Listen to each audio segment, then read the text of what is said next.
BPSC maker के एक और एपिसोड में आप सभी का स्वागत है। आज के इस वीडियो में 17 मार्च 2023 से संबंधित बिहार करंट अफेयर्स और साथ ही राष्ट्रीय और अंतर्राष्ट्रीय महत्वपूर्ण है, तो इस वीडियो श्रृंखला को फॉलो करके आप अपनी तैयारी को बेहतर कर सकते हैं। अब यहाँ पर हम चलते हैं पिछले वीडियो के प्रश्न पे। यह प्रश्न हमने आपसे पिछले वीडियो में पूछा था। ये प्रश्न था कि हाल ही में जारी सिटी इंडेक्स 2023 के अनुसार सबसे ज्यादा महिला अरबपतियों की सूची में भारत कौन से स्थान पर है। संबंधित सारी जानकारी यहाँ से हमने दिया था आपको, और आपको बतला था कि भारत अन्य 2 देशों के साथ 5वें स्थान पर है, यानी कि 5वें स्थान पर कुल मिला के 3 देश थे। अब ये 3 देश में एक तो भारत है, दूसरा अन्य 2 जो है ये कौन है, इसकी जानकारी हमने आपको पिछले वीडियो में दिया था। इसलिए मैं आपको बार बार कहता हूं कि करंट अफेयर्स की तैयारी खास करके आप रेगुलर करें। इससे फायदा ये होता है कि जो चीज़ें एक दूसरे से कनेक्ट होती है तो आपको याद रखने में थोड़ी सी आसानी हो जाती है। और जो भी प्रश्न आप लोगों से पूछे जाते हैं आप लोग से कमेंट बॉक्स में लिखें और सारी जानकारी विस्तार पूर्वक लिखें। विस्तार से लिखने का फायदा ये होता है कि चीज़ों को आप लंबे समय तक याद रखने में सक्षम हो पाते हैं। अब यहाँ पर हम आ चुके हैं आज के इस वीडियो के पहले प्रश्न पे। ये हमारा पहला प्रश्न है कि निम्नलिखित में से कहाँ 18 व 19 मार्च को विक्रमशिला महोत्सव का आयोजन किया जाएगा। एक्चुअली में यहाँ पे होना चाहिए 18 व 19 मार्च 2023 को विक्रमशिला महोत्सव का आयोजन कहाँ किया जाएगा। तो ऐसे में इस प्रश्न के हम राइट आंसर की बात करें तो इसका आयोजन होगा बिहार के भागलपुर जिले में। तो ऑप्शन नंबर डी यहाँ पर इस प्रश्न का राइट आंसर हो जाएगा। संबंधित तथ्यों की बात करें तो इसमें आप नोट करेंगे कि 18 व 19 मार्च को विक्रमशिला महोत्सव का आयोजन भागलपुर बिहार में किया जाएगा और इसके तहत सांस्कृतिक कार्यक्रमों का आयोजन किया जाता है। जो महोत्सव आयोजित होता है विक्रमशिला महोत्सव, तो इसके तहत सांस्कृतिक कार्यक्रमों का आयोजन किया जाता है।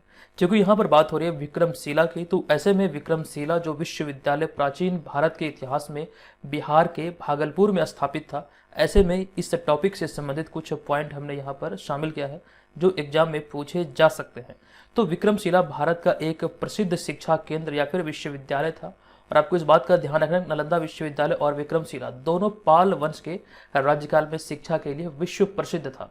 यहाँ पर अन्य देशों से मतलब शिक्षा ग्रहण करने के लिए छात्र आया करते थे। ये प्राचीन समय का दोनों जो है नालंदा विश्वविद्यालय और विक्रमशिला विश्वविद्यालय, ये दोनों बिहार में था और दोनों शिक्षा का एक अहम केंद्र हुआ करता था।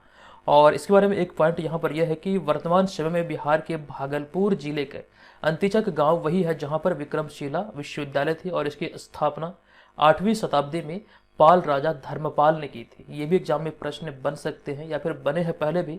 विक्रमशिला विश्वविद्यालय की जो स्थापना हुई थी प्राचीन काल में, ये 8वीं शताब्दी में पाल राजा धर्मपाल के द्वारा किया गया था।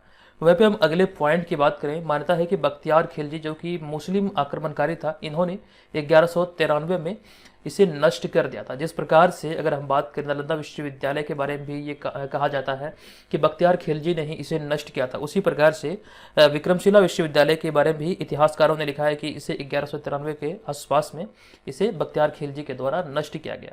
तो ये चीज़ें भी यहाँ से ध्यान रखें। हालांकि अगर हम बात करें यहाँ पर भागलपुर की, तो भागलपुर के बारे में हमने आपको जानकारी दिया था कि भागलपुर बिहार के 9 प्रमंडलों में से एक है। बिहार में प्रमंडलों की संख्या है 9 और भागलपुर भी उसमें से एक प्रमंडल है, और सबसे छोटा प्रमंडल जो है ये भागलपुर प्रमंडल ही है। और भागलपुर प्रमंडल के अंतर्गत जिलों की संख्या 2 है, एक तो है बांका और दूसरा है भागलपुर। तो कुल मिला के सबसे छोटा प्रमंडल बिहार का है भागलपुर प्रमंडल, जिसमें 2 जिले हैं बांका और भागलपुर। यहाँ से एक प्रश्न ये भी बन सकता है, बिहार का दूसरा रोपवे कहाँ पर है। आप लोग सभी जानते हैं, हमने आपको जानकारी दिया था कि बिहार का पहला रोपवे नालंदा जिले के राजगीर में है, जबकि दूसरे रोपवे की बात करें तो ये बांका के मंदार में है। ये जानकारी आपको ध्यान रखना है। संबंधित चीजें अगर आप कॉपी में नोट करेंगे तो एग्जाम के समय में रिवीजन करना आपके लिए आसान होगा और चीजों को अच्छी तरीके से भी प्रिपेयर आप कर पाएंगे। चलते हम यहाँ पर दूसरे प्रश्न पे। ये दूसरा प्रश्न है कि हाल ही की घोषणा के अनुसार बिहार में जाति आधारित जनगणना के दूसरे चरण की शुरुआत कब से होगी। तो जो घोषणा हुई है, इस घोषणा के आधार पर बिहार में जाति आधारित जनगणना के दूसरे चरण की शुरुआत होगी 15 अप्रैल 2023 से। तो ऑप्शन नंबर सी यहाँ पर इस प्रश्न का राइट आंसर हो जाएगा। भारत में अगर हम जनगणना की बात करें तो भारत में सबसे पहले जनगणना हुई थी 1881 ईस्वी में, और तभी से लेकर के प्रत्येक 10 वर्ष यानी कि 10 वर्ष के अंतराल पर जनगणना होती रही है। और ऐसे में कुछ पॉइंट ये भी है जो कि आपको ध्यान रखना है कि यह जनगणना WC प्लोडेन के नेतृत्व में हुआ था, जो कि उस समय भारत के जनगणना आयुक्त थे। ये प्रश्न एग्जाम में बन सकते हैं। इस तरह से डीप में जाके आपके एग्जाम में प्रश्न पूछे जा रहे हैं, हाल ही के दिनों में हमने देखा है। तो इस तरह से भी चीज़ों को एकदम से डीप में जाकर के आप नोट कर सकते हैं, चीज़ों को तैयार कर सकते हैं। तो पहली जनगणना हुई थी 1881 में, और उस समय डब्ल्यू.सी. प्लोडेन जो कि भारत के जनगणना आयुक्त थे, इन्हीं के नेतृत्व में ये जनगणना हुई थी, और तभी से ये नियम बना कि प्रत्येक 10 वर्ष के अंतराल पर जनगणना होनी है। और स्वतंत्र भारत की बात करें तो स्वतंत्र भारत में पहली बार जनगणना हुई थी कब? तो 1951 में पहली जनगणना हुई थी स्वतंत्र भारत के इतिहास में। भारत आज़ाद हुआ था 15 अगस्त 1947 को, और जनगणना पहली बार हुई थी 1951 में। नेक्स्ट पॉइंट यहाँ पर है जातीय जनगणना से संबंधित कि 2011 में जब जनगणना हुई थी तब भी जातीय आधारित रिपोर्ट तैयार हुई थी। हालांकि इसे जारी नहीं किया गया था, पब्लिकली इसे अनाउंस नहीं किया गया था या फिर जारी नहीं किया गया था। लेकिन वहीं पे हम अगले पॉइंट की बात करें तो हाल ही में 7 जनवरी 2023 से जनगणना शुरू हुई बिहार में। जातीय जनगणना के बारे में यहाँ पे कही जा रही है, आप लोग यहाँ पर सुधार कर लीजिएगा। जातीय जनगणना के बारे में यहाँ पे लिखा गया कि 7 जनवरी 2023 से जातीय जनगणना बिहार में शुरू हुई है। हालांकि बिहार से पहले, ये भी आपको ध्यान रखना है, बिहार से पहले राजस्थान और कर्नाटक में जातीय जनगणना हो चुकी है। अब यहाँ पर आगे बढ़ने से पहले एक इंपॉर्टेंट जानकारी आपको ये भी दे दूं कि जब तक 2021 वाला जो जनगणना है, जो कि पेंडिंग है, प्रत्येक 10 वर्ष के अंतराल पर जनगणना होती है, 2021 में होना था, लेकिन कोरोना संक्रमण से इसमें देरी हुई है। तो नवीनतम जो डेटा है अब तक का, ये 2011 वाला ही है। तो आने वाले समय में 2011 वाले जनगणना से ही आपके एग्जाम में प्रश्न बनेंगे। हालांकि आपको इस बात का भी ध्यान रखना है, क्योंकि आप बिहार से संबंधित प्रतियोगी परीक्षा की तैयारी में लगे हैं, तो जातीय जनगणना जो हो रही है, अगर इसका डेटा सामने आता है तो यहाँ से भी प्रश्न निश्चित तौर पर बनेंगे। तो आपको ध्यान रखना है कि 2021 वाला जनगणना जब तक नहीं हो जाता, 2011 का जनगणना आपके लिए इंपॉर्टेंट है, प्रश्न बनने की यहाँ से प्रबल संभावना है। चलिए अब यहाँ पर हम चलते हैं अगले तीसरे प्रश्न पे। ये तीसरा प्रश्न है कि एससीओ पर्यटन मंत्रियों की बैठक 17 और 18 मार्च को निम्नलिखित में से किस शहर में आयोजित किया जाएगा? तो इस प्रश्न का हमारा राइट आंसर होगा, ये वाराणसी में आयोजित किया जाएगा। ऐसे में ऑप्शन नंबर सी यहाँ पर इस प्रश्न का राइट आंसर हो जाएगा। उत्तर प्रदेश के वाराणसी में इसका आयोजन किया जाना है। ऐसे में संबंधित तथ्यों की बात करें तो आपको नोट करना है कि एससीओ पर्यटन मंत्रियों की बैठक 17 और 18 मार्च 2023 को वाराणसी उत्तर प्रदेश में आयोजित किया जाएगा। हालांकि आपको ध्यान रखना है, वाराणसी के बारे में एससीओ के दृष्टिकोण से एक पॉइंट हमने आपको शायद 2021 में बताया था। ये जानकारी आपको याद होगा कि काशी वाराणसी, यानी काशी को ही वाराणसी भी कहा जाता है, नया नाम है वाराणसी। तो वाराणसी को एससीओ की पहली सांस्कृतिक राजधानी के रूप में नामित किया गया था। ये जानकारी आपको याद होगा, हमने आपको इसी डेली करंट अफेयर्स श्रृंखला के अंतर्गत बताया था। ये बहुत इंपॉर्टेंट टॉपिक है या फिर बहुत इंपॉर्टेंट पॉइंट है, आपको ध्यान रखना है। काशी अर्थात वाराणसी को एससीओ की पहली सांस्कृतिक राजधानी के रूप में नामित किया गया है। वहीं पर हम अगले पॉइंट की बात करें तो संघाई सहयोग संगठन अर्थात एससीओ के सदस्य देशों के सुप्रीम कोर्ट के मुख्य न्यायाधीशों या फिर चेयरपर्सनों की 18वीं बैठक नई दिल्ली में भारत के मुख्य न्यायाधीश डी.वाई. चंद्रचूड़ की अध्यक्षता में 10 से 11 मार्च 2023 तक हुई है। ये जानकारी हमने पिछले वीडियो में आपको दिया था, आई होप कि आपको याद होगा। और वहीं पर हम अगले पॉइंट में बात करें डी.वाई. चंद्रचूड़ की, तो आपको ध्यान रखना इनका पूरा नाम है धनंजय यशवंत चंद्रचूड़, जो कि भारत के 50वें व वर्तमान अर्थात मौजूदा मुख्य न्यायाधीश है। ये पॉइंट यहाँ पर इसलिए इंपॉर्टेंट हो जाता है, हमने आपको जानकारी दिया था कि जस्टिस चंद्रचूड़ के पिता यशवंत विष्णु चंद्रचूड़ देश के 16वें चीफ जस्टिस थे, और भारत के इतिहास में ऐसा पहली बार जब हुआ है कि पिता के बाद अब बेटा जो है उनका मुख्य न्यायाधीश है भारत के, ऐसा पहली बार हुआ है। इसीलिए ये टॉपिक इंपॉर्टेंट हो जाता है, यहाँ से प्रश्न बन सकते हैं। जबकि वहीं पे हम बात करें 49वें मुख्य न्यायाधीश की, यानी कि डी.वाई. चंद्रचूड़ से पहले भारत के 49वें मुख्य न्यायाधीश कौन थे?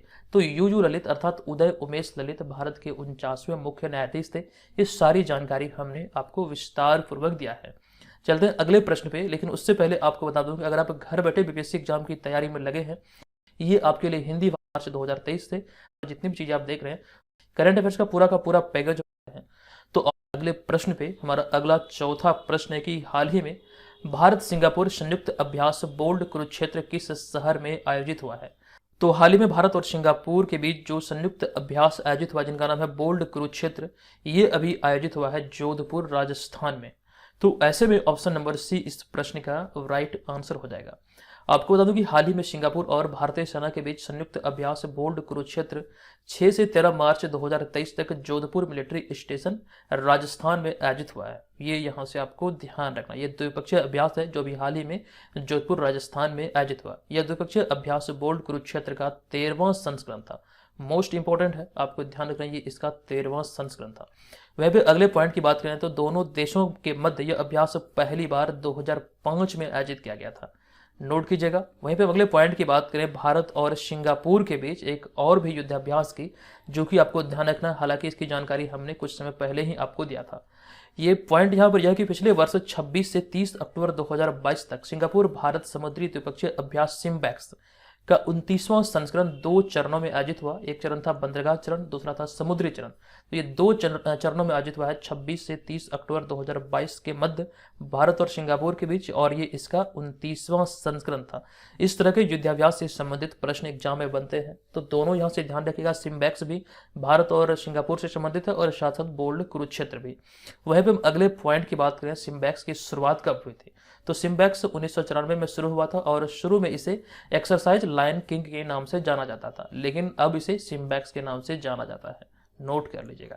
5वां प्रश्न, ये प्रश्न के खेल मंत्री अनुराग सिंह ठाकुर द्वारा निम्नलिखित में से कहां हाल ही में IBA महिला विश्व मुक्केबाजी चैंपियनशिप का उद्घाटन किया गया। तो इस प्रश्न का हमारा राइट आंसर होगा अभी हाल ही में इसका उद्घाटन नई दिल्ली में किया गया है। तो ऑप्शन नंबर डी यहाँ पर इस प्रश्न का राइट आंसर हो जाएगा। आपको जानकारी दे दूं कि IBA महिला विश्व मुक्केबाजी चैंपियनशिप 15 मार्च से नई दिल्ली में शुरू हुआ है, जो कि 31 मार्च 2023 तक चलेगा। नोट कर लीजिएगा, इसका जो आयोजन तिथि है, ये आयोजन तिथि भी एग्जाम में पूछे जा सकते हैं। 15 मार्च से लेकर 31 मार्च 2023 तक इसका आयोजन तिथि है, और अभी हाल ही में इसकी शुरुआत नई दिल्ली में हुई है। और केंद्रीय युवा मामले और खेल मंत्री अनुराग सिंह ठाकुर ने इंदिरा गांधी खेल परिसर में इसका उद्घाटन किया है, नोट कर लीजिएगा। अगले पॉइंट की अगर हम बात करें तो इस चैंपियनशिप के लिए MC मैरीकॉम और बॉलीवुड अभिनेता फरहान अख्तर को ब्रांड एम्बेसडर बनाया गया है।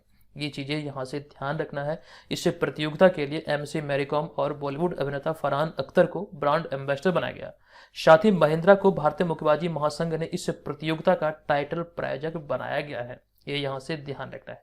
अगले पॉइंट की अगर हम बात करें 2006 और 2018 के बाद यह तीसरी बार है जब इस प्रतियोगिता का आयोजन भारत में हो रहा है। यानी कि हम बात करें यहाँ पर एक पॉइंट की कि भारत को जो इसकी मेजबानी मिली है यह तीसरी बार मिली है। लेकिन यहाँ से एक पॉइंट ये भी बनता है कि इस तरह से देखें तो भारत IBA महिला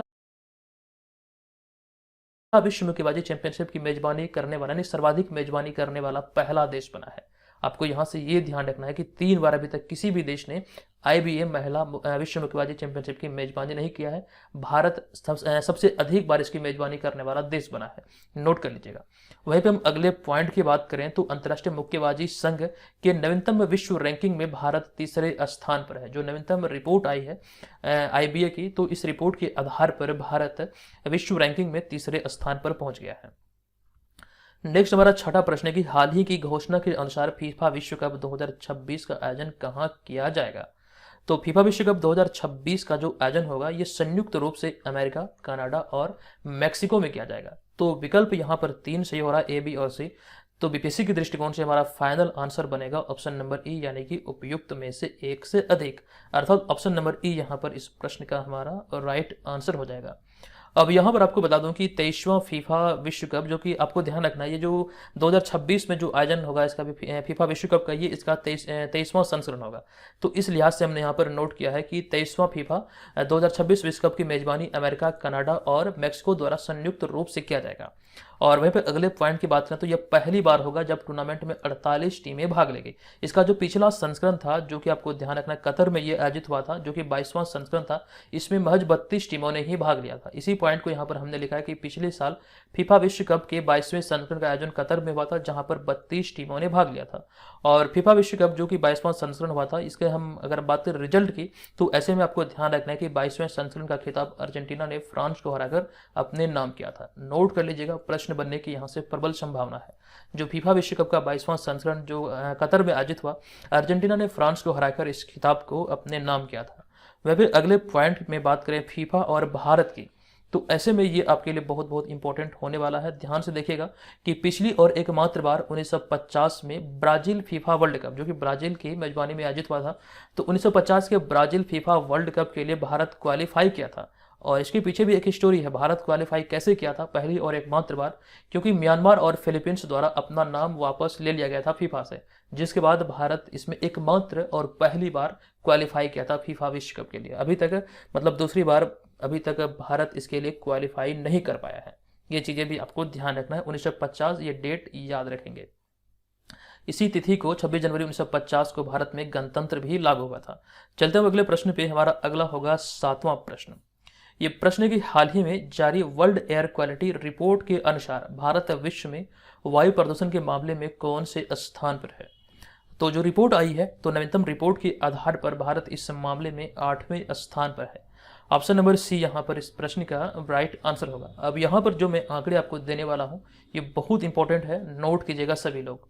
तो प्रदूषण की जांच करने वाली स्विस एजेंसी IQAir ने मार्च 2023 में वर्ल्ड एयर क्वालिटी रिपोर्ट जारी की है, और रिपोर्ट के अनुसार भारत 2022 में दुनिया का 8वां सबसे प्रदूषित देश रहा है। और वहीं पे भारत की 2021 की बात करें तो 2021 में भारत 5वें स्थान पर है। 2022 का जो रिपोर्ट सामने आया, भारत इसमें 8वां सबसे प्रदूषित देश रहा है, जो कि स्विस एजेंसी IQAir द्वारा जारी किया गया वर्ल्ड एयर क्वालिटी इंडेक्स।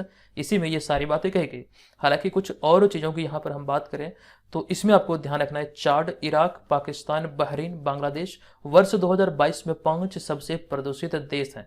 यानी कि सबसे प्रदूषित देश की बात करें तो चाड है, और दूसरे सबसे प्रदूषित देश हैं इराक, उसके बाद तीसरे स्थान पर आते हैं पाकिस्तान। हालांकि सबसे प्रदूषित जो देश है ये है चाड। अगले पॉइंट में हम बात करें, लाहौर दुनिया का सबसे प्रदूषित शहर है, और इसके बाद चीन का होतान और राजस्थान का भिवांडी जिला है। तो कुल मिला के दुनिया के 3 प्रदूषित शहरों की बात करें तो लाहौर दुनिया का सबसे पहला प्रदूषित शहर है, दूसरे स्थान पर है होतान जो कि चीन का एक शहर है, और तीसरे स्थान पर है भारत राजस्थान का भिवांडी जिला। ये भी यहाँ से नोट करना है आपको। नेक्स्ट पॉइंट पे अगर हम बात करें तो नई दिल्ली विश्व का दूसरा सबसे प्रदूषित राजधानी शहर है, जिसमें चाड का नदजा मेना सूची में सबसे ऊपर है। अगर हम बात करें राजधानी शहर की जो कि सबसे ज़्यादा प्रदूषित है, तो नई दिल्ली जो है ये भारत का जो राजधानी है ये दूसरे स्थान पर है। वहीं पर चाड की राजधानी नदजा मेना, प्रदूषित राजधानी शहरों की सूची में ये नदजा मेना पहले स्थान पर रहा है। चलते अगले हम 8वें प्रश्न पे। ये प्रश्न के निम्नलिखित देशों के समूह में से कौन एक दूसरे में दूतावास खोलने पर हाल ही में सहमत हुए हैं। एक दूसरे देशों में दूतावास खोलने के लिए हाल ही में सहमत हुए हैं। तो इस प्रश्न का हमारा राइट आंसर हो जाएगा ऑप्शन नंबर ए, यानी कि ईरान और सऊदी अरब। इनसे संबंधित तथ्यों की बात करें तो इसमें हमारा पहला पॉइंट है कि हाल ही में सऊदी अरब और ईरान के मध्य आयोजित द्वितीय नहीं बल्कि द्विपक्षीय वार्ता के परिणाम स्वरूप वर्ष 2016 से समाप्त राजनयिक संबंधों को पुनः बहाल करने हेतु एक समझौता हुआ है। दरअसल यहाँ पर अगर हम बात करें तो इस समझौते के तहत तेहरान और रियाद में अपने अपने दूतावास फिर से ये दोनों देश खोलेंगे। अब ये मैटर क्या था, जब दोनों देशों के बीच ये मतलब कह सकते हैं एक प्रकार की दरार उत्पन्न हुई और दोनों देश एक दूसरे का दुश्मन बन गए, और ये राजनयिक संबंध जो था इन्हें मतलब पूरी तरह से तोड़ दिया गया था। तो दरअसल बात यहाँ पर ये हुआ था, इस पॉइंट को समझिएगा कि 2016 में सऊदी अरब में एक जाने माने शिया धर्मगुरु को फांसी दे दी गई थी।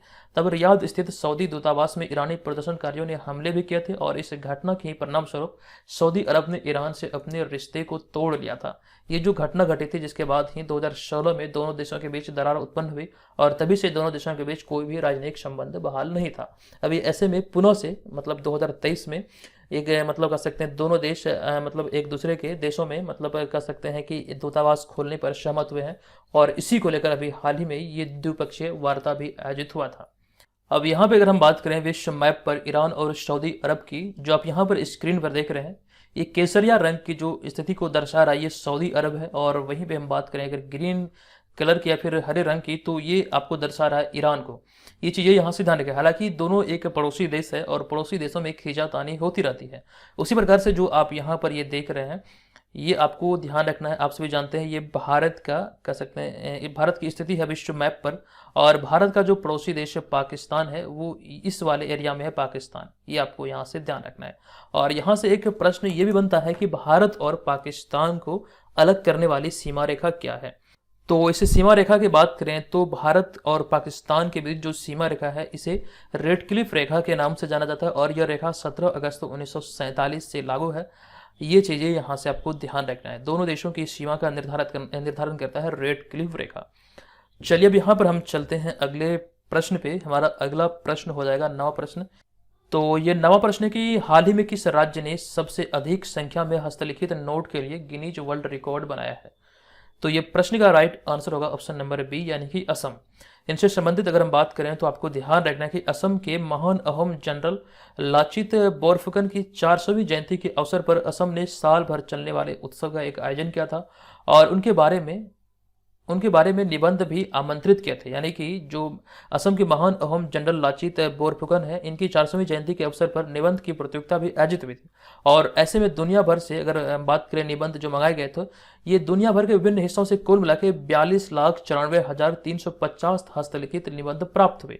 और इसके परिणाम स्वरूप ही आपको ध्यान रखना है कि इसका जो मतलब कर सकते हैं कि रिकॉर्ड जो बना, ये Guinness book of world record में दर्ज हो गया। तो आपको ध्यान रखना ये असम के नाम दर्ज हुआ है। तो ऐसे में ऑप्शन नंबर बी यहाँ पर इस प्रश्न का राइट आंसर हो जाएगा। अब यहाँ पर बात यह है लाचित बोरफुकन आखिर कौन थे? तो आपको ध्यान रखना लाचित बोरफुकन असमिया अहोम साम्राज्य के एक सेनापति थे। उन्हें 1671 में सरायघाट की लड़ाई में उनके महान नेतृत्व के लिए जाना जाता है और इस युद्ध में मुगलों की हार हुई थी। आपको ध्यान रखना असम के अहोम साम्राज्य के ये सेनापति रहे थे। चलते हैं अगले हम 10वें प्रश्न पे। ये प्रश्न के निम्नलिखित में से निम्नलिखित में से कौन हाल ही में 5वीं बार नागालैंड के मुख्यमंत्री बने हैं? तो राइट आंसर होगा नेफुओ रियो, यानी कि ऑप्शन नंबर बी, जिन्हें आप यहाँ पर इस तस्वीर में देख रहे हैं नेफुओ रियो। ये भी हाल ही में 5वीं बार नागालैंड के मुख्यमंत्री बने हैं। आपको ध्यान रखना है कि नागालैंड के एनडीपीपी पार्टी के चीफ नेफुओ रियो हाल ही में 5वीं बार मुख्यमंत्री बने हैं और मौजूदा राज्यपाल ला गणेशन ने उन्हें तथा 2 उप मुख्यमंत्री को पद और गोपनीयता की शपथ दिलाई है। ये यहाँ से ध्यान रख लीजिए। 11वां प्रश्न होगा कि निम्नलिखित में से कौन हाल ही में वंदे भारत एक्सप्रेस ट्रेन चलाने वाली देश की पहली महिला लोको पायलट बनी है? मोस्ट इंपॉर्टेंट प्रश्न है। इस प्रश्न का राइट आंसर हो जाएगा हमारा ऑप्शन नंबर डी, यानी कि सुरेखा यादव। आपको बता दूं कि सुरेखा यादव वंदे भारत एक्सप्रेस ट्रेन चलाने वाली देश यानी कि भारत की पहली महिला लोको पायलट हाल ही में बनी है। अगर हम बात करें वंदे भारत एक्सप्रेस ट्रेन की, तो पहली बार ये 15 फरवरी 2019 को, यानी कि वंदे भारत जो एक्सप्रेस ट्रेन थे, ये नई दिल्ली से वाराणसी के बीच चली थी। ये तिथि यहाँ से ध्यान रखिए, एग्जाम में पूछे जा सकते हैं। अगले पॉइंट में बात करें, हालांकि इसका निर्माण यानी कि वंदे भारत ट्रेन का जो निर्माण हुआ था ये 2018 को या फिर 2018 में किया गया था, जिसके बाद इसे ट्रेन 18 नाम दिया गया। लेकिन आपको ध्यान रखना है अब इस ट्रेन को वंदे भारत ट्रेन के नाम से जाना जाता है। और अगला पॉइंट, एक और पॉइंट है कि इसे पूरी तरह से यानी कि यह पूरी तरह से भारत में डिजाइन और निर्मित होने वाली पहली ट्रेन है, या फिर आप इसे कह सकते हैं एक मेक इन इंडिया ट्रेन है। ये चीजें नोट करने लायक है, एग्जाम में प्रश्न बन सकते हैं।